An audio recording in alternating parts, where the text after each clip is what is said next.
ਪੁੱਛਾਂਗੇ ਕਿ ਪਾਕਿਸਤਾਨ ਤਹਿਰੀਕ ਇਨਸਾਫ ਦਾ ਅਗਲਾ ਲਾਏਅਮਲ ਕੀ ਹੈ। ਆਮਿਰ ਮਸੂਦ ਮੁਗਲ ਸਾਹਿਬ, ਬਹੁਤ ਬਹੁਤ ਸ਼ੁਕਰੀਆ ਸਰ। ਸਭ ਤੋਂ ਪਹਿਲੇ ਇਹ ਦੱਸੋ ਕਿ ਇਹ ਪਾਕਿਸਤਾਨ ਤਹਿਰੀਕ ਇਨਸਾਫ ਮੁਲਾਕਾਤ ਵਾਸਤੇ ਇਹਨਾਂ ਦੇ ਲੋਕ ਜਾਂਦੇ ਨੇ, ਉੱਥੇ ਧਰਨਾ ਦਿੰਦੇ ਨੇ, ਧਰਨੇ ਦੇ ਬਾਅਦ ਜਿਹੜਾ ਹੈ ਉਹ ਵਾਟਰ ਕੈਨਨ ਦਾ ਇਸਤੇਮਾਲ ਹੁੰਦਾ ਹੈ। ਸਵੇਰੇ ਇੱਕ FIR ਵੀ ਸਾਹਮਣੇ ਆਈ ਹੈ। ਇਹ ਤਰੀਕਾਕਾਰ ਕਦੋਂ ਤੱਕ ਚੱਲੇਗਾ? ਉਹਨਾਂ ਦਾ ਕਹਿਣਾ ਹੈ ਕਿ ਜੇ ਤੁਸੀਂ ਅਗਰ ਸਿਆਸੀ ਮਾਮਲਾਤ ਨਾ ਕਰੋ, ਸਿਰਫ ਮੁਲਾਕਾਤ ਕਰੋ ਤਾਂ ਤੁਹਾਡੀ ਮੁਲਾਕਾਤ ਹੋ ਜਾਏਗੀ। ਤੇ ਇਸ ਹਵਾਲੇ ਨਾਲ ਕੀ ਕਹੋਗੇ ਸਰ? जी बहुत शुक्रिया। बिस्मिल्लाहिर्रहमानिर्रहीम। देखो जी, गल है कि पाकिस्तान इस टाइम कोई कानून, कोई आयन, कोई ज़ाब्ता अखलाक, कोई जमहूरियत, कोई अखलाकियात नहीं है।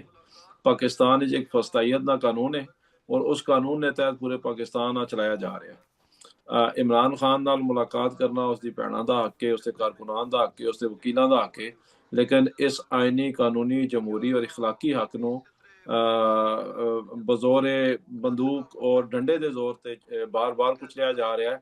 और हर मंगल जड़ा जेल मैनुअल है उसके मुताबिक और सुप्रीडेंट जेल की कॉन्सेंट के मुताबिक जड़ा आर्डर किया हुआ इस्लामाबाद हाई कोर्ट ने सारे अफ्रीकैन को सुनने तो बाद कि हर मंगल को इमरान खान की फैमिली और इमरान खान के वकला उस मिलिया कर सन, और हर जुमेरात को इमरान खान के अहबाब के रुफाका उस मिलिया कर सन।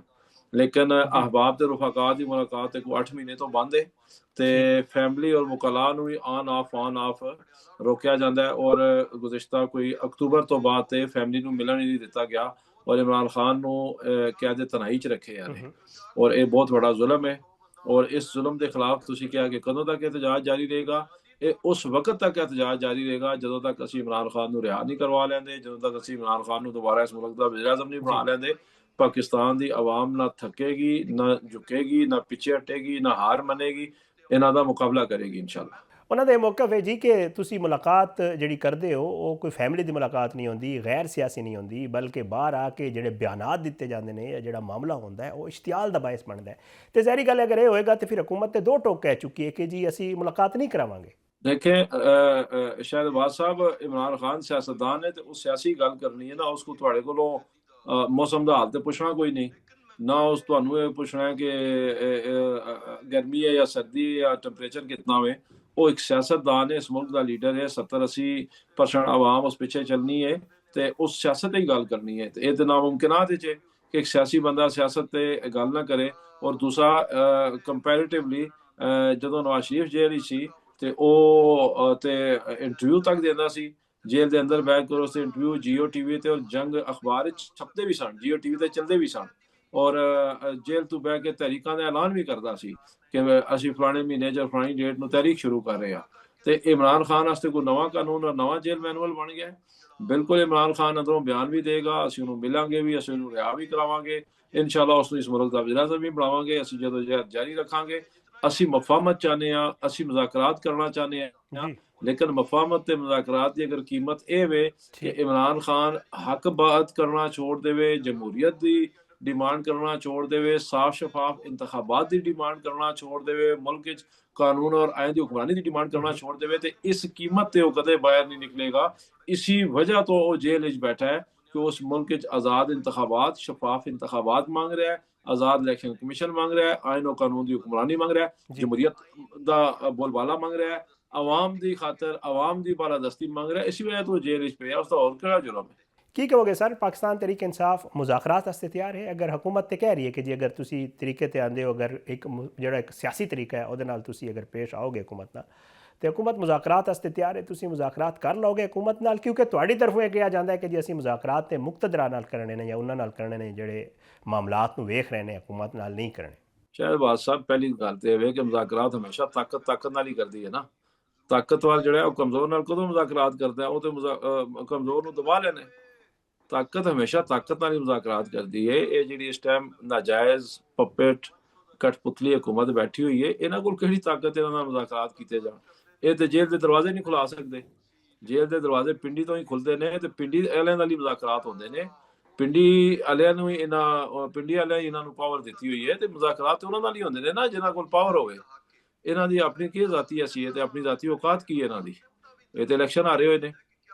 साड़ा निशान खसण के बावजूद, साडे लीडर नूं जेल च बंद करने के बावजूद, इमरान खान की तहरीर, तकरीर, तस्वीर बंद करने के बावजूद ਸਾਡੇ 35000 ਕਾਰਕੁਨ ਅਗਵਾ ਕਰਨੇ ਦੇ ਬਾਵਜੂਦ, ਇਮਰਾਨ ਖਾਨ ਦੇ ਉੱਤੇ 2 ਕਿਤਾਬਾਂ ਲਿਖਵਾਉਣ ਦੇ ਬਾਵਜੂਦ, ਇਮਰਾਨ ਖਾਨ ਔਰ ਉਸਦੀ बीवी मोहतरमा बुशरा साहिबा ते बदतरीन इस्लामी तारीख का इद्दत केस करने के बावजूद, इमरान खान के खिलाफ 24/7 इलैक्ट्रॉनिक मीडिया को इस्तेमाल करने के बावजूद ਅਸੀਂ 8 ਫਰਵਰੀ ਨੂੰ ਇਲੈਕਸ਼ਨ ਜਿੱਤ ਲਿੱਤਾ।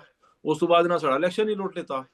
ਤੇ ਜਿਨ੍ਹਾਂ ਇਲੈਕਸ਼ਨ ਲੁੱਟਿਆ ਅਸੀਂ ਉਹਨਾਂ ਨਾਲ ਵੀ ਮੁਜ਼ਾਕਰਾਤ ਕਰਦੇ ਹਾਂ ਕਿ ਭਾਈ ਤੁਸੀਂ ਜਾਓ ਆਪਣਾ ਕੰਮ ਕਰੋ, ਤੁਹਾਡਾ ਕੰਮ ਨਹੀਂ ਜਮਹੂਰੀਅਤ ਵਿੱਚ ਦਖਲ ਅੰਦਾਜ਼ੀ ਦੇਣਾ, ਤੁਹਾਡਾ ਕੰਮ ਨਹੀਂ ਸਿਆਸਤ ਕਰਨਾ, ਤੁਹਾਡਾ ਕੰਮ ਨਹੀਂ ਇਲੈਕਸ਼ਨ ਸਿਆਸਤਦਾਨਾਂ ਦੇ ਇਲੈਕਸ਼ਨ ਲੁੱਟਣਾ, ਤੁਹਾਡਾ ਕੰਮ ਨਹੀਂ ਜਬਰੀ ਪ੍ਰੈਸ ਕਾਨਫਰੰਸਾਂ ਕਰਾਉਣਾ, ਤੁਹਾਡਾ ਕੰਮ ਨਹੀਂ ਝੂਠੇ ਮੁਕੱਦਮੇ ਪੜਵਾਉਣਾ, ਤੁਹਾਡਾ ਕੰਮ ਨਹੀਂ ਸਿਆਸਤ ਵਿੱਚ ਆਪਣਾ ਲੁੱਚ ਤਲਣਾ, ਤੁਸੀਂ ਆਪਣਾ ਕੰਮ ਕਰੋ, ਅਸੀਂ ਆਪਣਾ ਕਰਦੇ ਹਾਂ।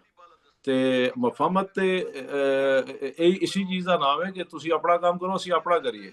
ਅਗਰ ਤੇ ਤੁਸੀਂ ਮਫਹਮਤ ਦਾ ਇਹ ਮਤਲਬ ਲੈਂਦੇ ਹੋ ਕਿ ਇਮਰਾਨ ਖਾਨ ਲੇਟ ਜਾਏਗਾ ਕਿਸੇ ਅੱਗੇ, ਸਰ ਝੁਕਾ ਲੇਗਾ, ਇਮਰਾਨ ਖਾਨ ਕੰਪਰੋਮਾਈਜ਼ ਕਰ ਲੇਗਾ, ਸਿਵਲ ਸੁਪਰਮੇਸੀ ਦੀ ਜਿਹੜੀ ਉਹ ਲੜਾਈ ਲੜ ਰਿਹਾ ਉਸ ਤੋਂ ਪਿੱਛੇ ਹਟ ਜਾਏਗਾ, ਤੇ ਇਹ ਕੰਪਰੋਮਾਈਜ਼ ਨਹੀਂ ਹੈ, ਇਹ ਤੇ ਲੇਟ ਜਾਣਾ ਹੈ, ਸਰੈਂਡਰ ਕਰਨਾ ਹੈ, ਤੇ ਇਹ ਇਮਰਾਨ ਖਾਨ ਕਦੇ ਵੀ ਨਹੀਂ ਕਰੇਗਾ। ਇਹ ਸਾਬਕ ਪੀਟੀਆਈ ਦੇ ਰਹਿਨੁਮਾ ਨੇ ਜੀ ਫਵਾਦ ਚੌਧਰੀ ਸਾਹਿਬ, ਇਮਰਾਨ ਇਸਮਾਈਲ ਸਾਹਿਬ ਜਾਂ ਮਹਿਮੂਦ ਮੌਲਵੀ ਸਾਹਿਬ, ਉਹ ਵੀ ਕੋਸ਼ਿਸ਼ ਕਰ ਰਹੇ ਨੇ ਕਿ ਜੀ ਅਡਿਆਲਾ ਨੇ ਕੋਟ ਲਖਪਤ ਜੇਲ੍ਹ ਜਾ ਕੇ ਲੋਕਾਂ ਨਾਲ ਜਿਹੜਾ ਮੁਲਾਕਾਤ ਕਰਨ, ਸ਼ਾਹ ਮਹਿਮੂਦ ਕੁਰੈਸ਼ੀ ਸਾਹਿਬ ਨਾਲ ਤੇ ਦੂਜੇ ਲੋਕਾਂ ਨਾਲ, ਤੇ ਕੋਈ ਦਰਮਿਆਨੀ ਰਸਤਾ ਕੱਢਣ। ਇਸ ਹਵਾਲੇ ਨਾਲ ਤੁਹਾਡਾ ਕੀ ਕਹਿਣਾ? ਦੇਖੋ ਸ਼ਹਿਬਾਜ਼ ਸਾਹਿਬ, ਪਹਿਲੀ ਗੱਲ ਤੇ ਇਹ ਕਿ ਜਿਹੜਾ ਕੱਲ ਇਹਨਾਂ ਦੁਬਾਰਾ ਜ਼ੁਲਮ ਕੀਤਾ ਹੈ ਸਾਡੀ ਖਵਾਤੀਨ ਤੇ, ਅਲੀਮਾ ਆਪਾ ਤੇ, ਉਜ਼ਮਾ ਆਪਾ ਤੇ, ਨੂਰੀਨ ਆਪਾ ਤੇ, ਉਸ ਨਾਲ ਸਾਡੀਆਂ ਬੇਸ਼ੁਮਾਰ ਖਵਾਤੀਨ, ਸਾਡੇ ਕਾਰਕੁਨਾਨ, ਕੱਲ ਦੁਬਾਰਾ ਇਹਨਾਂ ਵਾਟਰ ਕੈਨਨ ਨਾਲ ਉਹਨਾਂ ਤੇ ਹਮਲਾ ਕੀਤਾ, ਗੰਦਾ ਜ਼ਹਿਰੀਲਾ ਤੇਜ਼ਾਬ ਵਾਲਾ ਪਾਣੀ ਉਹਨਾਂ ਤੇ ਸੱਟਿਆ ਨੇ। ਅਲਾਮਾ ਰਾਜਾ ਨਾਸਰ ਅਬਾਸ ਬਜ਼ੁਰਗ ਆਦਮੀ ਨੇ, ਆਲਮੇ ਦੀਨ ਨੇ, ਉਹਨਾਂ ਨਾਲ ਇਹਨਾਂ ਜਿਸ ਤਰ੍ਹਾਂ ਕੀਤਾ ਵੇ। ਸਾਡੇ ਬੇਸ਼ੁਮਾਰ ਕਾਰਕੁਨਾਨ ਕੱਲ ਜ਼ਖਮੀ ਹੋਏ, ਪਿਛਲੇ ਮੰਗਲਾਂ ਸਾਡੇ ਬੇਸ਼ੁਮਾਰ ਕਾਰਕੁਨਾਨ ਜ਼ਖਮੀ ਹੋਏ। ਸ਼ਾਹਿਦ ਖਟਕ ਸਾਡਾ MLA ਵੇ, ਉਸਦੀ ਟੰਗ ਟੁੱਟ ਗਈ, ਹੋਰ ਕਾਫੀ ਸਾਰੇ ਜ਼ਖਮੀ ਹੋਏ। ਸ਼ੌਕਤ ਬਸਰਾ ਸਾਡੇ ਮਰਕਜ਼ੀ ਲੀਡਰ ਨੇ, ਕੱਲ ਉਹਨਾਂ ਦੇ ਹੱਥ ਦੀ ਉਂਗਲੀ ਟੁੱਟ ਗਈ। ਸਭ ਤੋਂ ਪਹਿਲੇ ਤਾਂ ਮੈਂ ਉਸਦੀ ਮਜ਼ਮਤ ਕਰਨਾ। ਉਸ ਤੋਂ ਬਾਅਦ ਇਹਨਾਂ ਜਿਹੜਾ ਇੱਕ ਫਿਰ ਝੂਠੀ FIR ਦਿੱਤੀ ਕਿ ਜਿਹਨਾਂ ਇਦਾਰਿਆਂ ਤੇ ਹਮਲਾ ਕੀਤਾ ਹੈ, ਪੁਲਿਸ ਤੇ ਹਮਲਾ ਕੀਤਾ, 780 324 ਦੀ FIR ਦਿੱਤੀ, ਮੈਂ ਉਸ ਤੇ ਵੀ ਭਰਪੂਰ ਮਜ਼ਾਮਤ ਕਰਨਾ। ਇਹਨਾਂ ਸਾਡਾ ਪਿੰਡੀ ਦਾ, ਨਾਜ਼ ਪੰਜਾਬ ਦਾ, ISF ਦਾ ਸਦਰ ਅਰੈਸਟ ਕੀਤਾ, ਰਾਜਾ ਸਾਕਿਬ, ਉਸ ਸਮੇਤ ਕੋਈ 14 ਕਾਰਕੁਨਾਨ ਇਹਨਾਂ ਗ੍ਰਿਫਤਾਰ ਕੀਤੇ। ਸਾਡੀਆਂ ਖਵਾਤੀਨ ਤੇ ਪਰਚੇ ਦਿੱਤੇ, ਸੀਮਾਬੀਆ ਤਾਹਿਰ ਤੇ, ਰਾਬਿਆ ਇਕਬਾਲ ਖਾਨ ਤੇ, और इस तरह खवातीन ते मैं उसकी सख्त मजम्मत करना। झूठे परचे 324 ਦੇ, 780 ਦੇ, ਇਹ ਤੁਸੀਂ ਹਜ਼ਾਰਾਂ ਪਰਚੇ ਦੇ ਚੁੱਕੇ ਹੋ। ਅਗਰ ਤਹਿਰੀਕ ਇਨਸਾਫ ਦੇ ਕਾਰਕੁਨਾਨ ਉਹਨਾਂ ਦਾ ਲੀਡਰ ਨਹੀਂ ਡਰਿਆ ਤੇ ਤੁਸੀਂ ਹਜ਼ਾਰਾਂ ਹੋਰ ਵੀ ਦੇ ਦਿਓ ਤੇ ਨਹੀਂ ਡਰਾਂਗੇ। ਇਨਸ਼ਾਅੱਲਾ ਇਮਰਾਨ ਖਾਨ ਦੀ ਰਿਆ ਕਰਵਾ ਕੇ ਰਹਾਂਗੇ। ਬਾਕੀ ਤੁਸੀਂ ਕਿਹਾ ਮੁਜ਼ਾਕਰਾਤੀ ਟੀਮ ਤੇ ਇਹ ਜਿਹੜੇ 2-3 ਨਾਂ ਤੁਸੀਂ ਲਿੱਤੇ ਨੇ, ਮੇਰਾ ਖਿਆਲ ਹੈ ਇਰੈਲੀਵੈਂਟ ਲੋਕ ਨੇ। ਇਹਨਾਂ ਦਾ ਕੀ ਤਲਕ ਤਹਿਰੀਕ ਇਨਸਾਫ ਨਾਲ, ਇਹਨਾਂ ਦਾ ਕੀ ਤਲਕ ਕਿਸੇ ਹੋਰ ਨਾਲ?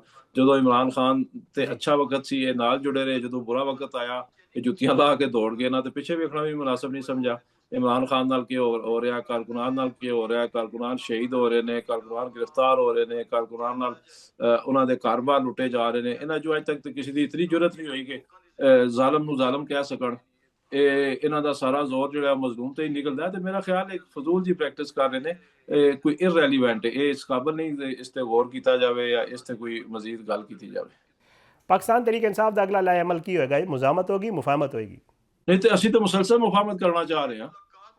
ਤਹਿਰੀਕ ਇਨਸਾਫ ਤੇ ਮੁਸਲਸਲ ਮੁਫਾਹਮਤ ਕਰਨਾ ਚਾਹ ਰਹੀ ਹੈ। ਮੈਂ ਤਾਂ ਤੁਹਾਨੂੰ ਇੱਥੇ ਤੱਕ ਗਾਰੰਟੀ ਦੇਣਾ ਕਿ ਅਗਰ ਇਮਰਾਨ ਖਾਨ ਨਾਲੇ ਬਹਿ ਜਾਣ, ਆਪਣੀ ਜ਼ਾਤ ਦੇ ਹੱਦ ਤੱਕ ਉਹ ਸਭ ਕੁਝ ਮਾਫ ਕਰ ਦੇਗਾ।